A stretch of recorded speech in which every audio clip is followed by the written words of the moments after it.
बिस्मिल्लाहिर्रहमानिर्रहीम। अस्सलाम वालेकुम स्टूडेंट्स, कैसे हैं बेटा आप लोग? अल्हम्दुलिल्लाह। अच्छा बेटा, लास्ट लेक्चर में हमने क्वेश्चन नंबर 3 के पार्ट नंबर 3, 4 को डिस्कस किया था। आज के लेक्चर में इसके लास्ट 2 पार्ट्स, पाँचवा और छठा पार्ट करेंगे। फिफ्थ पार्ट करने लगे हैं, जिसके अंदर हमें जो इक्वेशन दी गई है वो है 1/1 + x माइनस 1/3 - x और बराबर में है 6/35। पहली बात बेटा, हमने इक्वेशन को किसी भी मेथड से सॉल्व करना हो तो उसके लिए इक्वेशन का स्टैंडर्ड फॉर्म में होना लाजमी है। क्वालिटी की इक्वेशन की स्टैंडर्ड फॉर्म क्या है कि पहले एक्स स्क्वायर वाली रकम लिखी हो, फिर एक्स वाली, फिर कांस्टेंट और बराबर 0, ax² + bx + c बराबर 0। और इसको 3 मेथड से सॉल्व किया जा सकता है। फैक्टराइजेशन जो कि हम कर चुके हैं, कंप्लीटिंग स्क्वायर जो हम कर रहे हैं, और इसके बाद क्वाड्रेटिक फार्मूला। अच्छा बेटा, इसको पहले स्टैंडर्ड फॉर्म में चेंज करेंगे। स्टैंडर्ड फॉर्म में लाने के लिए लेफ़्ट साइड पे ये 2 फ्रैक्शंस दी गई हैं जिनके दरमियान माइनस आ गया। पहले तो इन दोनों फ्रैक्शंस को एलसीएम लेके सॉल्व करेंगे और सिंगल फ्रैक्शन बनाएंगे। उसके लिए बेटा हम देखते हैं कि दोनों फ्रैक्शंस का जो डिनोमिनेटर है, ये जो नीचे वाली वैल्यू है, क्या ये सेम है या डिफरेंट है। या तो ये सेम होगी या डिफरेंट होगी। यहाँ पे अगर हम देखें तो ये 1 + x है और ये 3 - x है, दोनों डिफरेंट है। डिफरेंट वैल्यूज़ के केस में क्या करते हैं कि दोनों को नीचे मल्टीप्लाई करा देते हैं, यानी नीचे 1 + x और क्या आएगा 3 - x, ये दोनों के नीचे आ जाएगा, यानी दोनों नीचे मल्टीप्लाई हो जाए और ऊपर क्रॉस मल्टीप्लाई किया जाता है। क्रॉस का मतलब ये जो वैल्यू है ये इधर ऊपर मल्टीप्लाई होगी और ये जो वैल्यू है ये इसके ऊपर मल्टीप्लाई होगी। अब ये 3 - x इस 1 के साथ मल्टीप्लाई होगा तो ये 3 - x ही आ जाएगा, कोई फ़र्क नहीं पड़ेगा। माइनस 1 + x इस 1 से मल्टीप्लाई होगा तो 1 + x ही आएगा।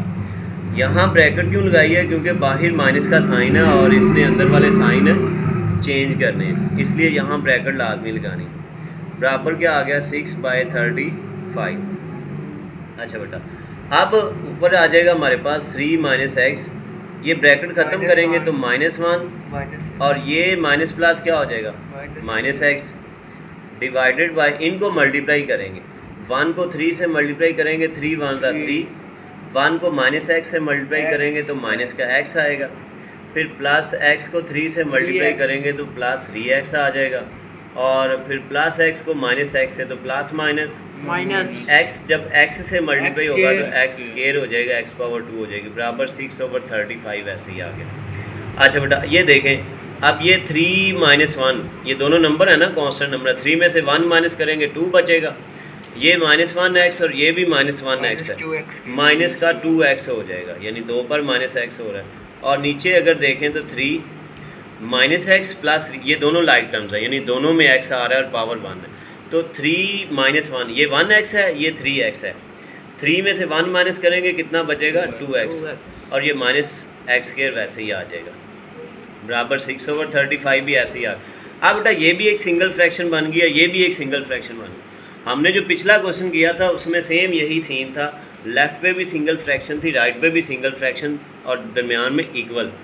जब भी बेटा लेफ़्ट और राइट पे सिंगल फ्रैक्शन आ जाए तो क्रॉस मल्टीप्लाई की तरफ जाना है। क्रॉस मल्टीप्लाई का मतलब ये जो 35 है ये इधर ऊपर जाके मल्टीप्लाई हो जाएगा, और ये जो वैल्यू है 3 + 2x - x² ये ऊपर जाके 6 से मल्टीप्लाई होगी।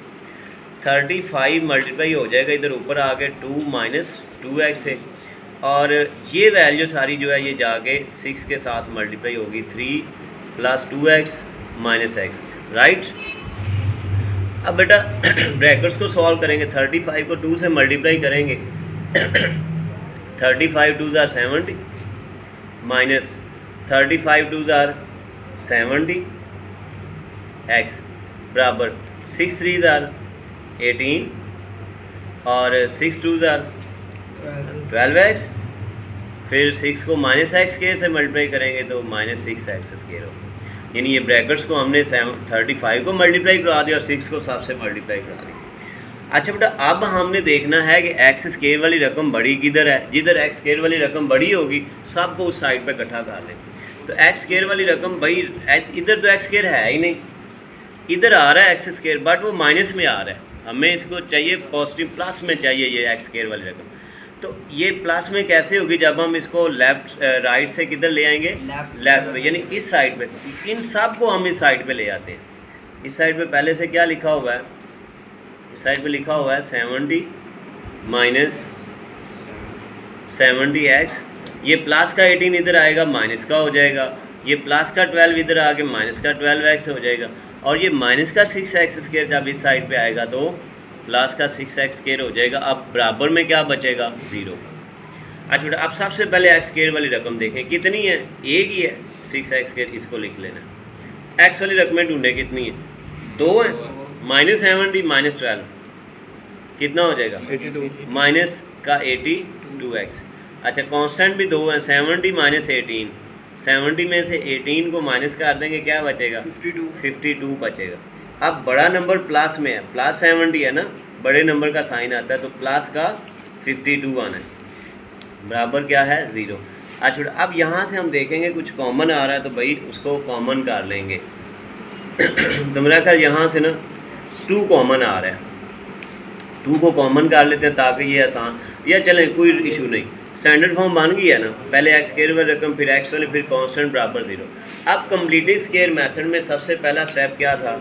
सबसे पहला स्टेप होता है कि कांस्टेंट को दूसरी तरफ ले जाना है, यानी ये 52 जो लेफ्ट पे है इसको राइट साइड पे ले जाएंगे, इधर क्या रह जाएगा? 6x² -82x, ये प्लस का 52 उधर जाएगा तो क्या हो जाएगा? माइनस का 52 हो जाएगा। अब उसके बाद दूसरा स्टेप क्या है कि x² वाली रकम के साथ कोई भी नंबर नहीं होना चाहिए। यहाँ पे क्या आ रहा है? 6 आ रहा है, 6 को ख़त्म करना है, उसके लिए क्या करेंगे? डिवाइड कर देंगे, dividing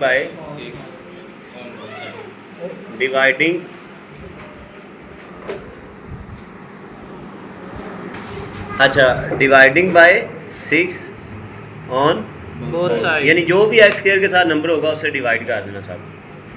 6x² divided by 6 -82x divided by 6 plus 52 divided by 6, और बराबर में 0 0 को डिवाइड करने की ज़रूरत ही नहीं। ये 6 से कट गया, क्या बचा? x² माइनस यहाँ भाई 2 से कटिंग होगी तो ये बचेगा 41 बाय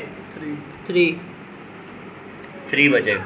ये 52 दूसरी तरफ लिखा हुआ था, हमने इसको लेफ़्ट साइड पे कैसे ले आए हैं? ये भाई दूसरी तरफ है, उधर क्या है? -52 और डिवाइड कर देंगे इसको, हमने इसको डिवाइड कर दिया, इसको करना था। अच्छा ये भी यहाँ पे कटिंग होगी तो बराबर में बचेगा -26 बाय 3 बचेगा, 2 पे कटिंग होगी। ओके अब ये हमारा दूसरा स्टेप मुकम्मल हो गया, x² का कोएफिशिएंट हो गया 1, यहाँ पे ये x आना है। उसके बाद बेटा तीसरा स्टेप क्या होता है कि x के साथ जो भी कोएफिशिएंट होता है, जैसे यहाँ पे आ रहा है 41/3, इसका करना होता है हाफ, और हाफ का स्क्वायर दोनों तरफ ऐड करना। अब हाफ कैसे करना है? हाफ होता है 1/2, हाफ क्या होता है? 1/2। जिस भी चीज़ का याद रहे, किसी भी नंबर का अगर हाफ करना हो ना, आधा करना हो तो उसको 1/2 से मल्टीप्लाई करवा दें। 1/2 मल्टीप्लाई 41/3, 41/3, यहाँ कटिंग नहीं होनी, 41 को 1 से मल्टीप्लाई करेंगे, 41 3 2 6, ये इसका हाफ आ रहा है 41/6, इसका स्क्वायर दोनों तरफ ऐड कर देना, add 41/6 square on both side, इधर भी और इधर भी ऐड कर देंगे। अच्छा बेटा ये हमारे पास हमने लेफ़्ट साइड और राइट साइड लिख ली है, और ऐड हमने क्या करना है? अभी हमने देखा 41/6 का स्क्वायर, 41/6 का स्क्वायर लेफ़्ट पे भी ऐड करना है और राइट पे भी इसको ऐड कर देना। अच्छा बेटा अब यहाँ पे हम बनाएंगे फार्मूला, ये x का स्क्वायर है, ये 41/6 का स्क्वायर है, ये a हो गया, ये b हो गया, यहाँ पे आना है -2ab, 2a की जगह यहाँ ब्रैकेट में क्या आ रहा है? x, और b की जगह यहाँ पे क्या आ रहा है? 41/6। देखिए बेटा अगर हम इसको सॉल्व करें ना तो यही आएगा, कैसे? 2 1 2, 2 3 6, 41/3x। बट हमने सॉल्व नहीं करना, हमने इसको फार्मूले की शक्ल दी है, क्योंकि हमने लेफ़्ट साइड पे फार्मूला मुकम्मल करना है।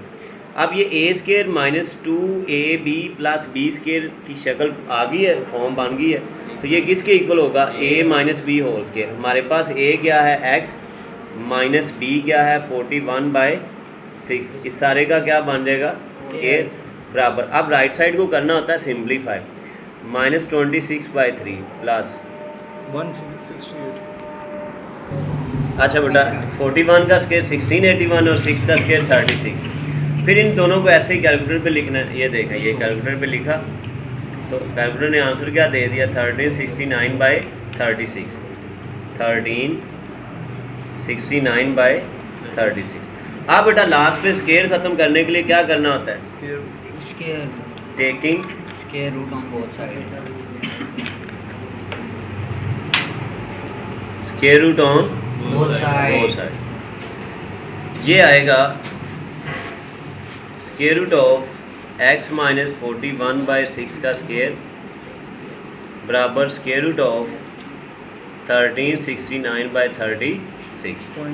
ये स्केयर स्केयर से कट जाएगा। x माइनस 41/6 बराबर प्लस माइनस। अब बेटा आपने क्या करना है, कैलकुलेटर से 1369 का स्केयर रूट लग लेना है और 36 का लग लेना है। स्केयर रूट ऑफ 1369 ये लिखा कैलकुलेटर पे। कैलकुलेटर क्या दे रहा है? 37 और 36 का स्केयर रूट 6 होता है। अब बेटा इसके बाद एक बार इसको इक्वल में प्लस में ले लेना और एक बार माइनस x माइनस 41/6 और बराबर में 37/6 प्लस में और दूसरा x माइनस 41/6 और इक्वल में क्या आएगा? माइनस 37/6। एक बार प्लस में और एक बार माइनस में। अब ये वैल्यू हमने x नहीं फाइंड करना है। ये वैल्यू इसके साथ माइनस हो रही है फ्रैक्शन और उधर लिखा हुआ है 37/6। इसने जाके प्लस होना है प्लस 41/6। अब दोनों के नीचे 6 है, कॉमन हो जाएगा और ऊपर 37 प्लस 41। इन दोनों को ऐड करेंगे तो हमारे पास आ जाएगा 78/6। अब ये कटिंग हो जाएगी।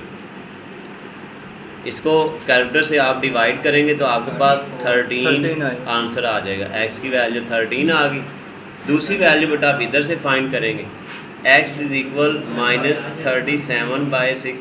ये फ्रैक्शन इधर x के साथ माइनस हो रही थी, उधर जाके क्या हो जाएगी? प्लस 41। यहाँ भी दोनों के नीचे 6 है तो कॉमन हो जाएगा और ऊपर क्या आ रहा है? Minus 37 plus 41। तो ये आ जाएगा 4/6। 2 2 4 2 3 6।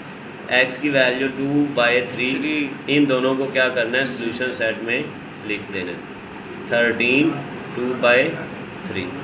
तो ये बेटा पांचवा पार्ट ये ज़्यादा लॉन्ग था, लेंथी था, इसकी प्रैक्टिस ज़्यादा करनी। अब हम इसका छठा पार्ट करते हैं। जी बेटा लास्ट पार्ट इसका देखें क्वेश्चन नंबर 3 का। 3x minus 1 divided by 4x plus 7 equal 1 minus 6/x plus 7। अब यहाँ बेटा ये इक्वल की लेफ्ट पे देखें तो ये एक ही फ्रैक्शन है, सिंगल फ्रैक्शन है। ये ऐसे ही लिख देंगे हम 3x minus 1 over 4x plus 7 single fraction ऐसे। बट राइट साइड पे बेटा एक ये फ्रैक्शन है, साथ में ये जो 1 है। अब इस 1 के नीचे कुछ नहीं है तो इस 1 के नीचे क्या होगा? 1 है। ये दो फ्रैक्शंस हैं बेसिकली, एक ये और एक ये। पहले तो इन दोनों को सॉल्व करके सिंगल फ्रैक्शन बनाया जाएगा। उसके लिए क्या करते हैं बेटा, नीचे इन दोनों को मल्टीप्लाई करेंगे तो x प्लस 7 1 से मल्टीप्लाई होगा तो x प्लस 7 ही आएगा और ऊपर क्रॉस मल्टीप्लाई, ये वैल्यू इधर मल्टीप्लाई होनी, यानी x प्लस 7 इधर ऊपर 1 से मल्टीप्लाई होना और ये 1 6 से मल्टीप्लाई होना। x प्लस 7 को 1 से मल्टीप्लाई करेंगे तो x प्लस 7 ही आएगा, माइनस ये 1 इधर 6 से मल्टीप्लाई होगा तो 6 1 6 आएगा। तो ये हमारे पास 3x minus 1 over 4x plus 7 equal में x 7 में से 6 माइनस करेंगे तो 1 बचेगा ओवर x प्लस 7। अब राइट साइड पे भी सिंगल फ्रैक्शन बन गई है, लेफ़्ट पे पहले ही सिंगल थी। जब सिंगल फ्रैक्शन आ जाए इक्वल में तो क्या करते हैं? क्रॉस मल्टीप्लाई, यानी ये x प्लस 7 इधर 3x माइनस 1 से मल्टीप्लाई होगा और ये 4x प्लस 7 इधर ऊपर x प्लस 1 से मल्टीप्लाई होगा। जी बेटा तो ये आएगा 3x माइनस 1, इसके साथ मल्टीप्लाई किसने होना है? x प्लस 7 ने बराबर x प्लस 1, इसके साथ किसने मल्टीप्लाई होना है? 4x प्लस 7 ने। ये इधर जाके मल्टीप्लाई हो गया, ये इधर जाके। अच्छा बेटा अब इन ब्रैकेट्स को मल्टीप्लाई कर देते हैं। 3x को x से मल्टीप्लाई करेंगे 3x स्क्वायर हो जाएगा। 3x को 7 से करेंगे तो 7 3 21 और साथ में x वैसे ही आ जाएगा। माइनस 1 को x से मल्टीप्लाई करेंगे तो माइनस x, फिर हम जो है वो माइनस 1 को प्लस 7 से तो प्लस माइनस 7 1 7। इसी तरह इन ब्रैकेट्स को भी मल्टीप्लाई करते हैं। x को 4x से मल्टीप्लाई करेंगे तो 4x स्क्वायर x को 7 से करेंगे तो 7x प्लस 1 को 4x से करेंगे तो 4x, फिर 1 को 7 से 7 1 7। अच्छा बेटा अब ये आ गया हमारे पास 3x स्केयर, x वाली दो रकमें हैं ना, ये 21 है, ये 1 है खाली। 21 में से 1 माइनस करेंगे कितना बचेगा 20x बचेगा माइनस 7 इक्वल 4x स्केयर। अच्छा बेटा इधर भी x वाली दो रकमें हैं 7x और 4x, 7 प्लस 4 11x प्लस 7 वैसे। अब हमने देखना है कि x स्केयर वाली रकम किस साइड पे पड़ी है, उधर सारी रकमों को इकट्ठा कर लें। तो x स्केयर वाली रकम भाई राइट साइड पे पड़ी है, इधर 3x स्केयर और इधर कितना है, तो हम इन सब को भी राइट साइड पे ले जाएंगे। इन सब को राइट साइड पे लेके जाएंगे तो इधर क्या रह जाएगा 0। अब राइट साइड वाली रकमें पहले लिखते हैं जो पहले से उधर थी 4x square plus 11x plus 7। इन सब के साइन उधर जाके चेंज हो जाएंगे minus 3x square minus 20x plus 7। अच्छा बेटा अब x स्केयर वाली दो रकमें हैं 4 minus 3, 4x square minus 3x square, 4 में से 3 काम करेंगे कितने बचेंगे 1x स्केयर, तो 1 लिखने की ज़रूरत नहीं, सिर्फ x स्केयर। अच्छा x वाली भी दो रकमें हैं प्लस 11 माइनस 20, प्लस माइनस 20 में से 11 काम करेंगे तो बड़ी रकम माइनस में है तो माइनस 9x, और 7 प्लस 7 14 बराबर 0। स्टैंडर्ड फॉर्म आ गई है x स्केयर वाली रकम x वाली कांस्टेंट बराबर 0। अब इसको हमने सॉल्व किस मेथड से करना है, कंप्लीटिंग स्केयर मेथड से। उसका सबसे पहला स्टेप क्या है कि भाई कांस्टेंट रकम को राइट साइड पे ले जाना है। x स्केयर माइनस 9x, ये कांस्टेंट प्लस का 14 दूसरी तरफ जाके क्या हो जाएगा माइनस का 14। दूसरा स्टेप है कि x स्केयर का कोएफिशिएंट 1 बनाना है, तो यहाँ पहले से ही 1 है। जब पहले से ही 1 होगा तो हमें ये स्टेप करने की ज़रूरत नहीं है। तीसरा स्टेप है कि x का जो भी कोएफिशिएंट होगा उसका हाफ़ करना है, आधा करना है। हाफ़ करने के लिए करना क्या है, ये जो 9 है ना इसको 1/2 से मल्टीप्लाई कर, क्योंकि मैथ में ये जो 1/2 है ये हाफ़ होता है, आधा होता है। यहाँ भाई कटिंग नहीं होगी, 9 1 9 और नीचे क्या आएगा 2 9/2। ये जो हाफ़ आ रहा है इसका स्केयर लेफ्ट पे भी ऐड करना है और राइट पे भी ऐड करना है। At 9/2 square on both side. अच्छा लेफ्ट साइड क्या है हमारे पास x स्केयर माइनस 9x, और राइट साइड हमारे पास क्या है माइनस 40। अच्छा इधर भी हमने ऐड करना है, प्लस कर देना किसको 9/2 स्केयर को, और इधर भी ऐड करना है किसको 9/2 स्केयर को।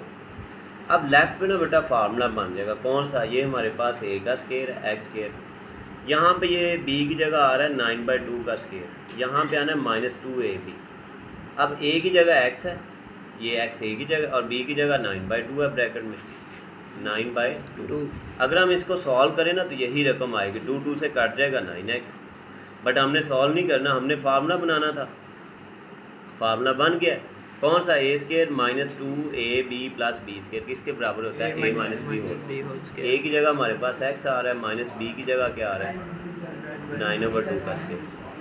और राइट साइड को करना है सिंप्लीफाई, ये -14 वैसे ही आएगा। 9 का स्केयर कितना होता है 81, 2 का स्केयर 4। इसको कैलकुलेटर पे लिख के ऐसे ही सॉल्व करें, कैलकुलेटर आपको जी बेटा इसका आंसर ये कैलकुलेटर पे लिखें। कैलकुलेटर पे जब लिखा तो कैलकुलेटर ने आंसर क्या दे दिया, आंसर दिया -19/2, तो ये गलत लिखा हुआ है। 81 लिखना था 18 लिखा हुआ है। 81 करके इसको दोबारा से सॉल्व करते हैं, ये है -14 प्लस 81 डिवाइडेड बाय क्या आ रहा है 4, तो 25/4 आ रहा है। इसका आंसर क्या आ रहा है 25/4। अच्छा बेटा अब लास्ट पे क्या करना होता है, स्केयर ख़त्म करने के लिए स्केयर रूट लेना होता है, taking square root on both sides.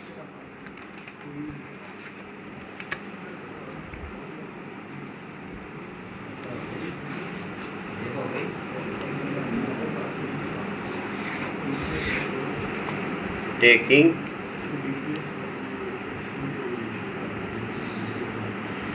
Square root on both side. अच्छा लेफ्ट साइड हमारे पास क्या आ रही है x -9/2, एक्स माइनस 9/2 का स्केयर और इसका क्या करना है स्केयर रूट, और दूसरी तरफ क्या आया 25/4 और इसका भी क्या करना है स्केयर रूट। स्केयर स्केयर से कट गया, एक्स माइनस 9/2, 25 का स्केयर रूट आएगा 5 और 4 का क्या आएगा 2। एक बार साथ एक बार यहाँ पे x माइनस 9/2 बराबर में प्लस का 5/2 आना है, और एक बार x माइनस 9/2 बराबर में क्या आएगा -5/2। ये -9/2 को उधर लेके जाएंगे तो ये हो जाएगा प्लस का 2 दोनों के नीचे कॉमन, तो क्या आया 5 + 9 ऊपर आ गया। 5 + 9 कितना होता है 14/2, 2 1 2 7, तो x की वैल्यू इस तरह क्या आ गई, एक वैल्यू इधर से आ जाएगी। ये -9/2 दूसरी तरफ जाएगा तो क्या होगा प्लस का 9/2, 2 नीचे कॉमन होगा, ऊपर -5 + 9, 9 में से 5 गए 4 2 1 2 2, तो हमारे पास क्या आ गया 2। ये दोनों वैल्यू। अच्छा, ये क्वेश्चन के शुरू में जो लिखा होता है, ये लिखा था कि x बराबर नहीं होना चाहिए -7/4 और -7 के, क्या इन दोनों में से कोई, अगर इन दोनों में से एंड पे x की वैल्यू आए तो उसको सोल्यूशन में नहीं लिखना, बट ऐसी कोई वैल्यू ही नहीं आई थी हमारे अब तक जितना हमने सॉल्व किया है, जो रिस्ट्रिक्शन थी वो कोई भी वैल्यू नहीं आई। अगर इन केस कोई x की वैल्यू आ जाती तो हम उसको सोल्यूशन सेट में ना लिखते। ओके बेटा, तो ये हमारा क्वेश्चन नंबर 3 मुकम्मल हो गया, जो कि लॉन्ग के हवाले से बहुत इंपॉर्टेंट था। नेक्स्ट लेक्चर में इंशाल्लाह क्वेश्चन नंबर 4 स्टार्ट करेंगे। अल्लाह हाफिज़।